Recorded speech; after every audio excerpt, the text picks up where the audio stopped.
The white walls of the Hegemony Medical Wing gleamed with an antiseptic sterility that Commander Zekathara had come to despise. The light, always too bright, too constant, bore down on him as he sat rigid in his recovery chair. All four of his eyes narrowed against the glare. The scarred Takshari veteran shifted, his exoskeleton creaking slightly, a permanent reminder of the wounds that had never fully healed. "Are you ready?" The journalist, Nari, adjusted her recorder on the small table between them. She was young for a Vectrali, her green scales still vibrant with youth, her movements quick and eager. The recorder's red light blinked on, a tiny artificial star in the clinical whiteness. Zekathara didn't answer immediately. 20 years had passed since the Third Galactic War, and still, the memories threatened to suffocate him. He ran a clawed hand over the ridge of his skull, feeling the deep furrow where shrapnel had torn through his protective plates. "Commander," Nari prompted, "the Hegemony High Council approved this interview. They believe your account will serve as an important historical document." "Historical document," Zekathara repeated, his voice a dry rasp. "Is that what they're calling it now? Not a confession." Nari's secondary eyelids flickered, a sign of discomfort among her kind. "I'm just here to record your experiences. The Council believes that understanding what happened might prevent us from underestimating them again." Zekathara finished. "Very well. What do you wish to know?" The journalist consulted her notes. "Tell me about the Third Galactic War." Just 7 words.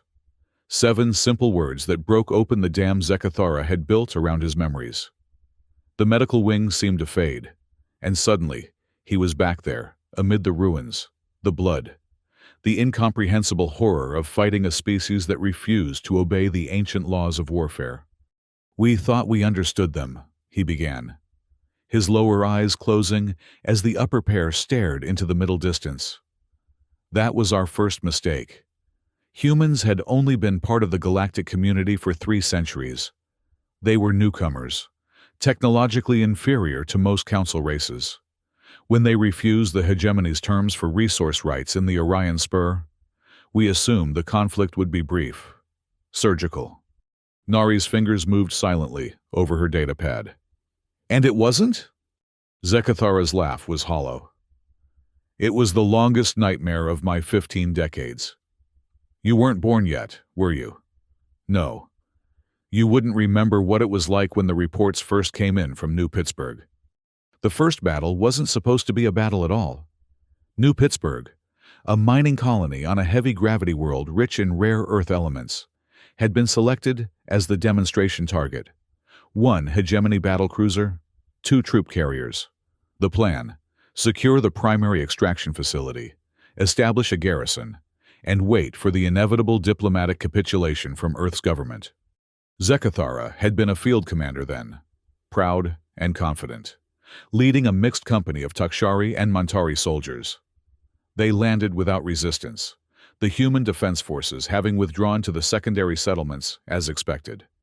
"The extraction facility was empty when we arrived," Zekathara continued. "No workers, no security forces. Just the constant thunder of the automated machinery. General Korax was pleased. He thought it meant the humans had fled in fear." Nari nodded. "But they hadn't fled." "No. They were still there, watching, waiting." Zekathara's claws scraped against the arm of his chair.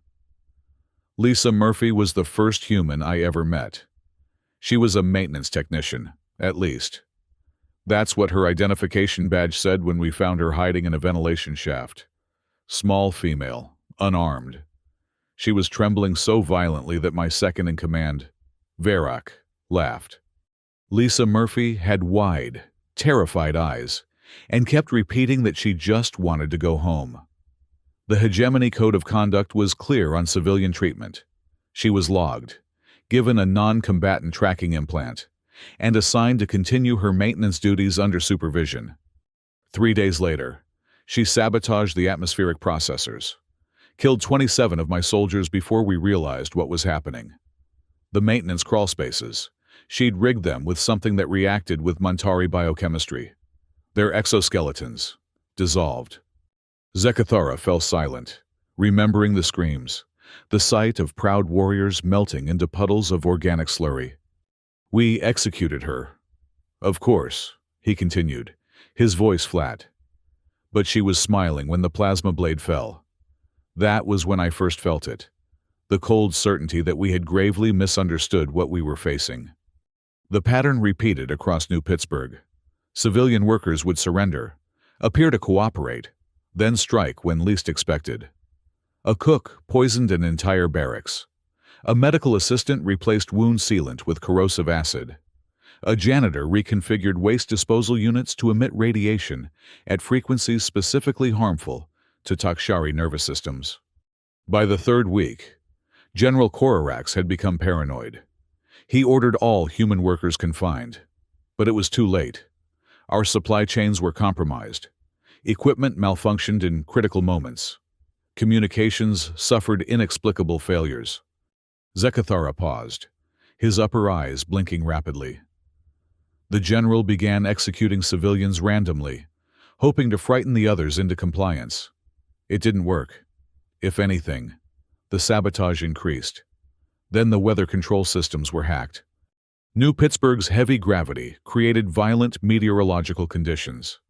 The weather control grid was essential for the colony's survival, regulating the killer storms that would otherwise tear across the planet's surface. When it failed, the storms came. We lost 300 soldiers in the first tempest. Not to the wind or rain, but to the civilians we thought we had contained. Somehow, they broke free during the chaos, armed themselves with mining tools, and Zekathara's voice faltered. They moved through our ranks like ghosts, striking and vanishing. When we tried to track them through the storm, we found only decoys and traps. General Korax had eventually ordered a full withdrawal from New Pittsburgh, but the damage was done. The hegemony had suffered its first defeat in centuries, not to a standing army, but to maintenance workers and cooks. We learned later that the humans had planned for invasion years before. Every civilian on that colony had military training. The infrastructure was designed to be weaponized. Even the children. Zekathara's voice hardened. The children were carriers, synthetic viruses, inert until activated by a signal.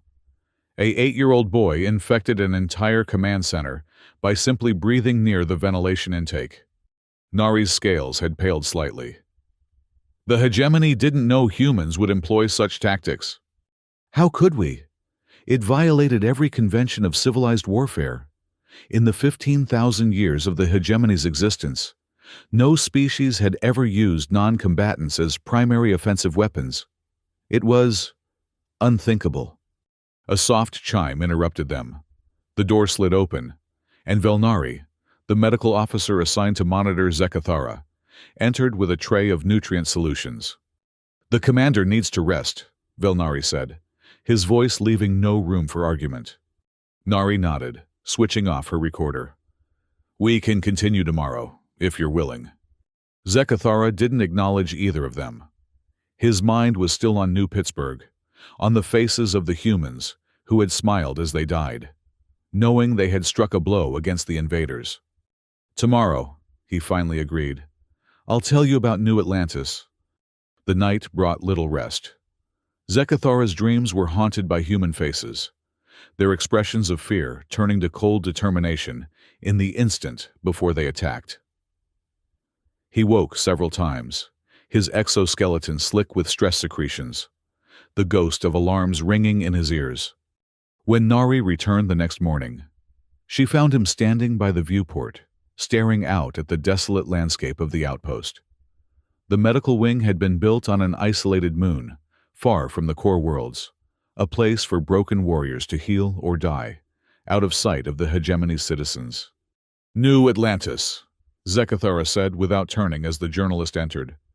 "Have you studied it?" Nari set up her equipment. "Only the official records.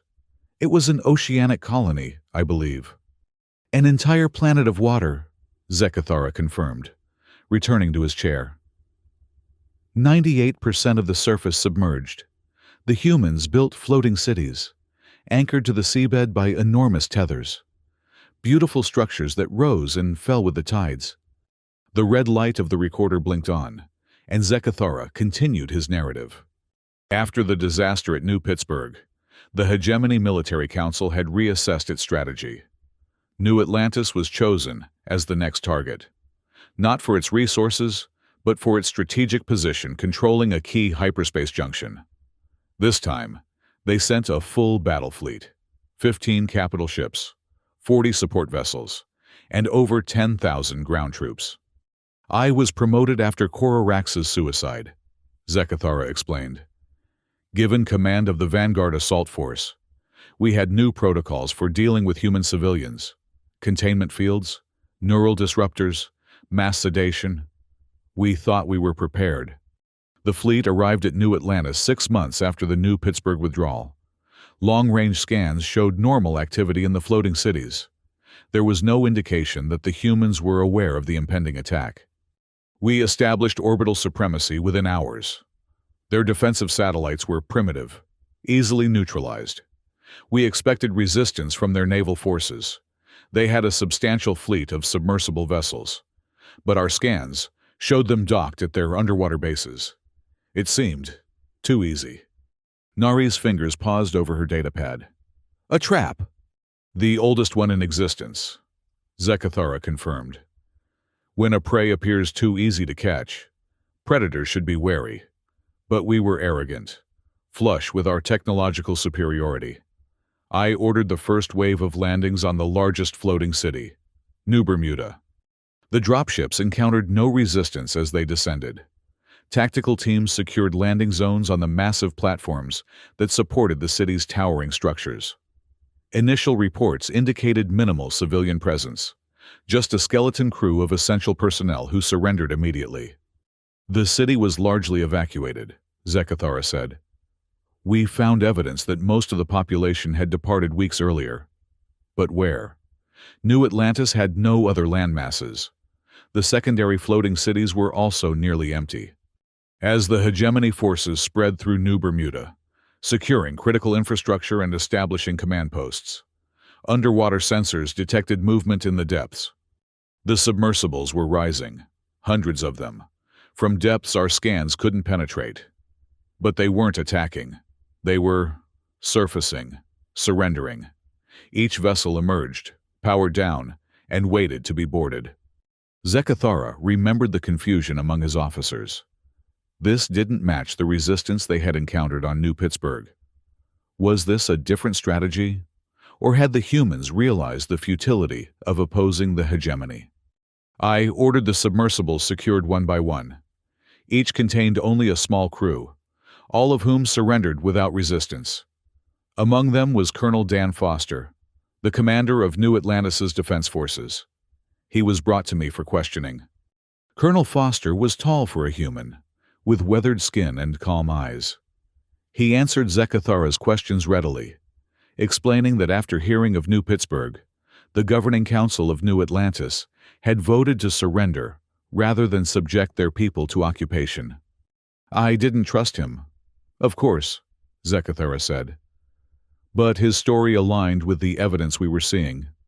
Still, I maintained alert status and ordered continuous sweeps of the underwater facilities. For 2 weeks, the occupation proceeded without incident. The hegemony established a provisional government, processed the surrendered military personnel, and began preparing New Atlantis as a forward base for further operations against human space. Then the deep sensors detected anomalies, movements at extreme depths, beyond where human technology should have been able to function. I consulted with Foster, who was being held in comfortable captivity due to his cooperation. Nari leaned forward. What did he tell you? He said they were probably deep-sea creatures. New Atlantis' oceans were home to massive life forms that occasionally rose from the abyssal trenches. Nothing to be concerned about. Zekathara's upper eyes narrowed. I believed him. Another mistake. On the 17th day of occupation, the attacks began. Not from the surrendered humans, who remained compliant, but from the depths. The massive tethers anchoring New Bermuda were severed simultaneously. Enormous sections of the floating city began to break apart and sink. At first, we thought it was a natural disaster, perhaps the abyssal creatures Foster had mentioned. But then, we detected the explosives residue. The charges had been placed months earlier, during routine maintenance, and detonated remotely. As hegemony forces scrambled to evacuate, the true attack emerged from the depths. Not military submersibles, but something far stranger: genetically modified sea creatures, enormous, and fitted with cybernetic weapon systems. Bioweapons, Zekathara said, his voice tinged with disbelief even after 2 decades. They had spent years adapting the native fauna, creating living weapons that could survive at crushing depths. Our ships couldn't detect them until they were practically on top of us. And our weapons. He shook his head. The creatures' hides were engineered to resist our standard naval armaments. The battle for New Atlantis quickly turned into a nightmare. Hegemony vessels were dragged into the depths by tentacled monstrosities. Landing craft were capsized by sudden, targeted tsunamis. The floating cities, now in ruins, became death traps as hidden compartments opened to reveal automated defense systems. 3 days into the chaos, I confronted Foster in his holding cell. He was still calm, still polite. He explained that New Atlantis had never been intended as a permanent colony. From its inception, it was designed as a fortress, a place where the ocean itself could be weaponized against spaceborne invaders. Nari's scales had darkened, a sign of intense concentration or distress. The entire colony was a military installation disguised as a civilian settlement? Yes and no, Zekathara replied. The people lived real lives there, but every civilian was also part of the defense force. Every structure served dual purposes. The children were taught from birth how to transform their home into a weapon. In his holding cell, Colonel Foster had explained it to Zekathara with a chilling pride. After first contact with the hegemony, humanity had assessed its chances in a potential conflict and found them lacking. Rather than build conventional defenses that would be easily overcome by superior technology, they had adopted a different approach: make every world a unique death trap. Foster told me something I'll never forget, Zekathara said, his voice dropping to a near whisper. We knew we couldn't match you ship for ship or gun for gun, he said. So we chose to fight like the primitives you think we are. Every world a different hell, custom-made for its invaders. The hegemony forces had eventually managed to withdraw from New Atlantis, but at devastating cost. 6 capital ships lost, thousands of troops dead or missing. And for the second time, they had been defeated not by conventional forces, but by the environment itself, turned against them by human ingenuity. After we retreated, we tried to render the planet uninhabitable. Orbital bombardment, antimatter charges in the ocean. It made no difference. The bioengineered creatures survived in the deepest trenches. The humans had prepared for that too. Nari switched off her recorder, her movements slow and deliberate. You need rest, Commander. We can continue with Kepler 442b tomorrow. Zekathara didn't respond immediately. He was remembering the last thing Colonel Foster had said to him before the final evacuation. The human had smiled. That same terrifying smile he'd seen on Lisa Murphy's face before her execution. You're still thinking like conquerors, Foster had said. You should be thinking like prey. The third day of interviews found Zekathara sitting at the viewport again. But this time, his posture was different. Hunched, defensive. Velnari had informed Nari that the commander had suffered a severe night terror episode, requiring sedation. We can postpone, Nari offered as she entered. No. Zekathara's voice was firmer than it had been in previous sessions. Kepler 442b. We need to discuss it. The High Council needs to understand what happened there. Nari set up her equipment with practiced efficiency, but her movements betrayed a new tension. even among the Vectrali, who had not participated directly in the war. The name, Kepler 442b, evoked a particular dread. "You were still in command after New Atlantis?" she asked, once the recorder was running. "Technically, but I was damaged, physically recovering, but the High Command had doubts about my psychological fitness. They assigned a senior strategist, Grand Marshal Vox, to oversee the Kepler campaign. I was there as an advisor, someone who had faced humans before and survived." Kepler 442b represented a shift in hegemony strategy. After 2 humiliating defeats, the military council had selected a target of minimal strategic value, but high symbolic importance, one of the first worlds humans had colonized beyond their home system, with a population of just under 1 million. "We committed overwhelming force," Zekathara said. 3 full battle fleets, nearly 50,000 ground troops, and for the first time, we deployed the Scourge units. The Scourge were the hegemony's elite shock troops, genetically and cybernetically enhanced for maximum lethality.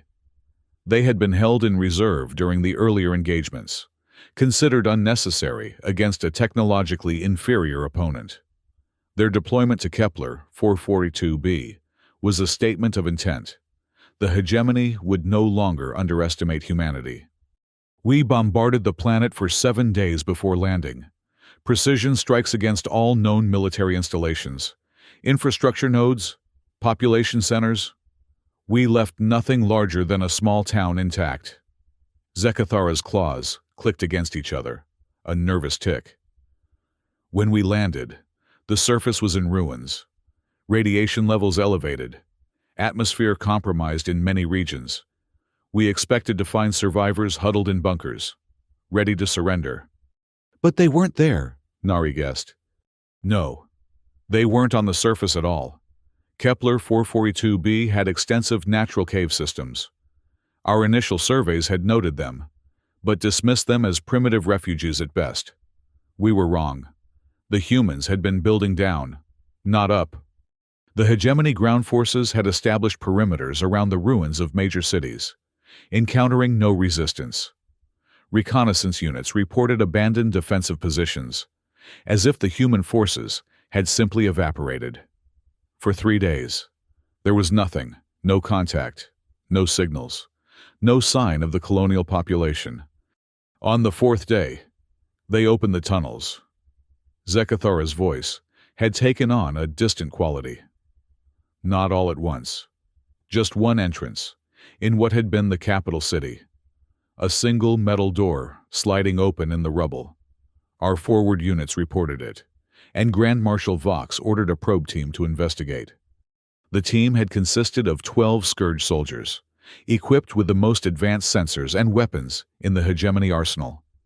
They entered the tunnel system, reporting a well-lit, orderly facility that appeared to be a civilian shelter. Still no human contact. 2 hours after they entered, we lost communication with them. Vox sent a second team, 20 Scourge this time. They found the first team 1 kilometer into the tunnel system. All dead. No wounds. No signs of struggle. Just dead. Autopsies had revealed the cause, an airborne neurotoxin, engineered to target the specific brain chemistry of the Mokhtari species that made up the Scourge units. The toxin had dissipated by the time the second team arrived, leaving no trace in environmental sensors. Vox was enraged. He ordered a full company into the tunnels, but with environmental suits and mixed species composition. 1,000 of our best warriors, determined to flush out the humans hiding below. They made it 8 kilometers into the increasingly complex tunnel network before the real defenses activated. Not toxins this time, but the tunnels themselves. Entire sections would suddenly seal and flood with liquid metal. Gravity plates in the floors would reverse, sending troops crashing into ceiling-mounted blades. Air scrubbers would switch from processing oxygen to pumping pure fear pheromones calibrated to each species' specific psychology. "The company broke," Zekathara said. "Not slowly, not gradually, all at once. as if a switch had been flipped. One moment they were an elite fighting force. The next, they were primal creatures in the grip of overwhelming terror. They turned on each other, tore each other apart. Only 63 members of the company had made it back to the surface. Their reports were fragmented, contradictory, but one detail remained consistent. They had seen humans watching from side passages, making no move to attack, simply observing the slaughter. After that, more tunnel entrances opened, all across the ruined landscape, inviting us in. Vox. Vox ordered artillery strikes to collapse the tunnel systems. But the more we bombed, the more entrances appeared. It was as if the planet itself was honeycombed beneath the surface. The hegemony forces had found themselves in an impossible tactical situation. They controlled the surface of a world devoid of targets, while an unseen enemy controlled an enormous subterranean complex specifically designed to kill them. The first human contacted us on the 9th day. A message delivered by a small child who simply walked into our command post, past all the security systems. The child handed Vox a communication device and then detonated. Zekathara's hands were trembling now. The explosion was small, contained. It killed only the child. But the psychological effect, a juvenile sacrificing itself as a delivery mechanism. Vox was never the same after that. The message was from someone identifying themselves only as Tunnel Command. It stated simply that the hegemony forces were welcome to continue their invasion, but that Kepler's tunnel systems extended over 6,000 kilometers and reached depths of 20 kilometers. Each section was designed to kill a specific species in a specific way. They told us the tunnels had been under construction for 50 years, that the surface cities were always meant to be sacrificed, that the entire population had trained for this moment their whole lives. Zekathara's voice cracked. They said they had studied each of our species, learned what we feared most, and built it into the very architecture of their world. Nari's recording device blinked steadily, the only movement in the suddenly still room. What did Grand Marshal Vox do? He ordered a full assault. Every tunnel entrance, simultaneously. Said we would burn them out like vermin. I advised against it. Said we should withdraw, isolate the planet. But the Grand Marshal had the Council's mandate to secure a victory at any cost. The assault was a disaster beyond even Zekathara's worst predictions. Each tunnel system was unique, with defenses tailored to the units that entered. Takshari forces encountered chambers where the gravitational fluctuations shattered their exoskeletons from within. Vectrali units faced sections filled with particles that bonded to their scales, slowly suffocating them. Montari soldiers were trapped in magnetic fields that crystallized their silicon-based blood. We lost 20,000 troops in 6 hours. No, not lost, sacrificed. Vox kept sending them in, wave after wave. He became obsessed with the idea that if we just committed enough force, the humans would break. Throughout the slaughter, Tunnel Command continued to send messages, each delivered by a self-detonating child. They weren't demands or threats, just clinical descriptions of what was happening, casualty figures, effectiveness ratings for various defense systems, suggestions for which tunnel entrances might prove less lethal for specific species. On the 3rd day of the assault, Vox received a message that broke him completely. It thanked him for participating in the evaluation of Kepler's defense systems, and noted that the data collected would be invaluable for optimizing the tunnel networks on other human worlds. The Grand Marshal had locked himself in his quarters after that, refusing all communication. Zekathara, as the second in command, had been forced to make the decision that had haunted him for 2 decades. I ordered a full withdrawal from Kepler 442b. Left behind thousands of troops still trapped in the tunnels. Had to physically restrain officers who wanted to keep fighting. And as we lifted off, as our ships broke atmosphere, his voice faltered. "What happened, Commander?" Nari prompted gently. They waved.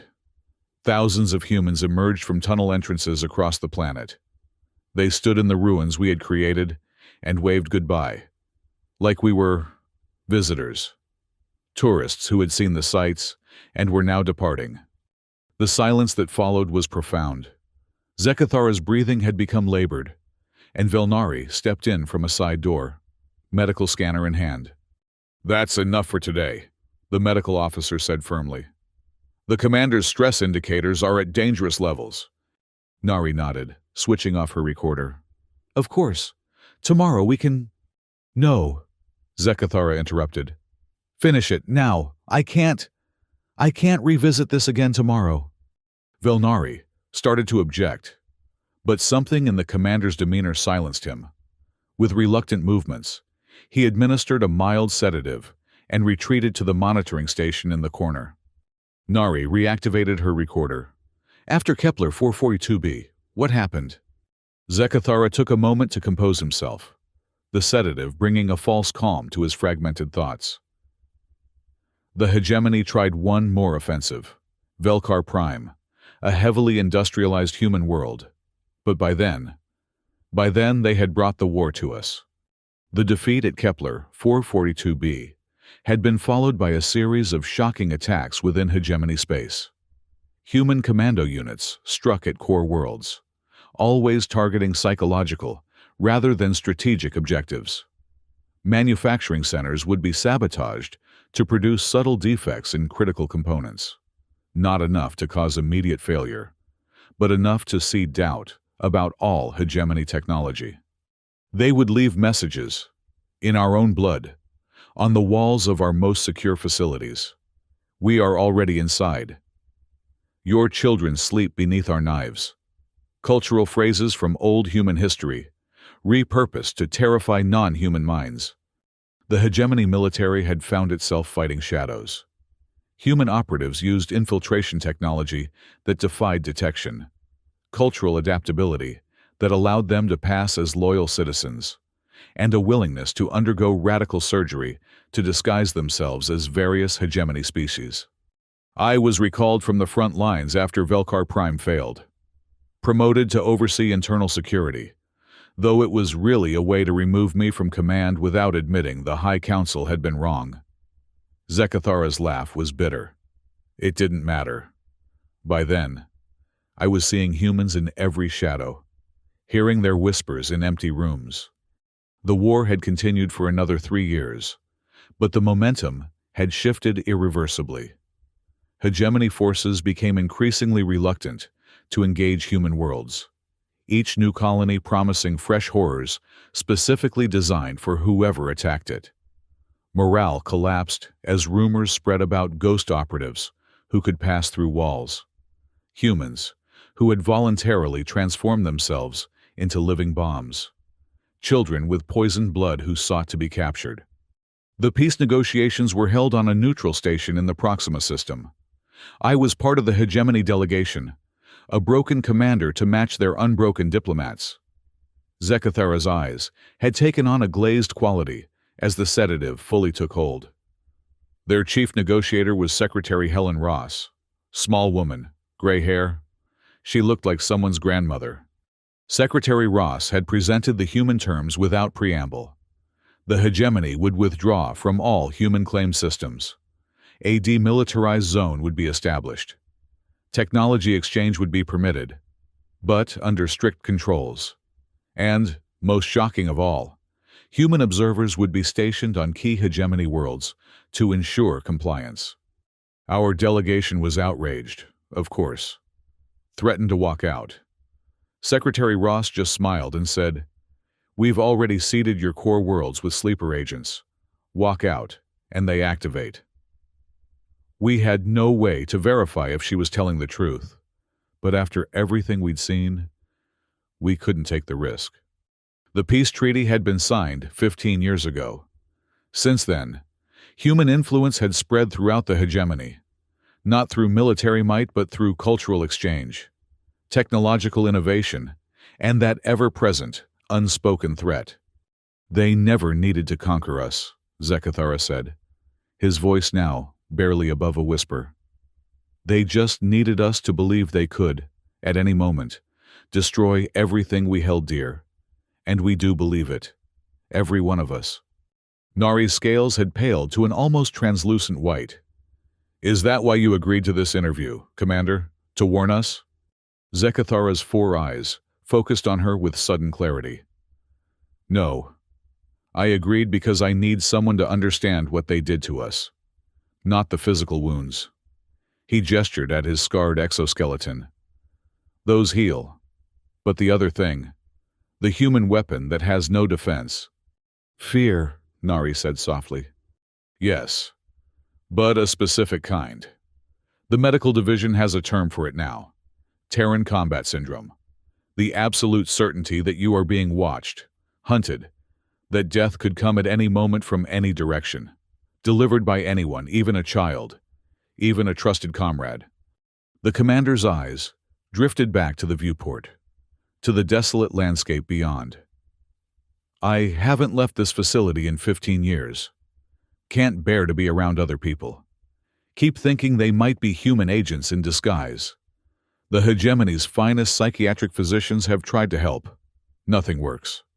He turned back to Nari, and for the first time, she saw not the broken warrior, but a glimpse of the proud commander he had once been. Tell them what the humans really won in that war. Not territory, not resources. They conquered our minds, and they never have to fire another shot to keep us defeated. Nari switched off her recorder for the final time. Thank you, Commander.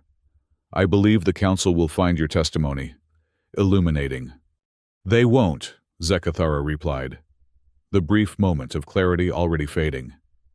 They'll classify it, hide it away, because to acknowledge what happened would be to admit that the mighty hegemony was brought to its knees not by superior technology or numbers, but by a species that simply understood us better than we understood ourselves. Velnari approached, medical injector in hand. The commander needs to rest now.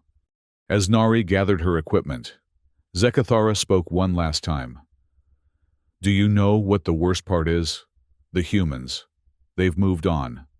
For them, the war is history. They trade with us, share technology, invite our students to their universities, act as if those years of horror never happened. His voice dropped to a murmur as the sedative took full effect. While we are still fighting, still losing, still dying in those tunnels. Nari paused at the door, looking back at the commander as Velnari helped him to his bed. The once mighty Takshari warrior seemed to collapse in on himself, his exoskeleton folding like the discarded husk of some ancient insect. Outside in the corridor, a human cultural attaché waited to escort her back to the shuttle bay. He smiled warmly, asked about her interview, expressed hope that the commander was doing well. Nari forced herself to smile back, to make pleasant conversation. But for the first time, she noticed how the human's eyes seemed to catalog her reactions, how his questions probed for specific information. And she felt the first tendrils of what Commander Zekathara had described, that creeping, inescapable dread that behind the friendly facade lurked something calculating, patient, and utterly merciless. As her shuttle broke orbit, leaving the medical outpost behind, Nari stared out at the stars and wondered how many human worlds were out there, each one a custom-built nightmare waiting for invaders who would never come. And she understood, finally, the true legacy of the Third Galactic War. Not the territories gained or lost, not the casualties on either side, but the seed of fear planted in the collective psyche of the hegemony, growing stronger with each passing year. A fear that was, perhaps, the most effective weapon ever deployed in 15,000 years of galactic history.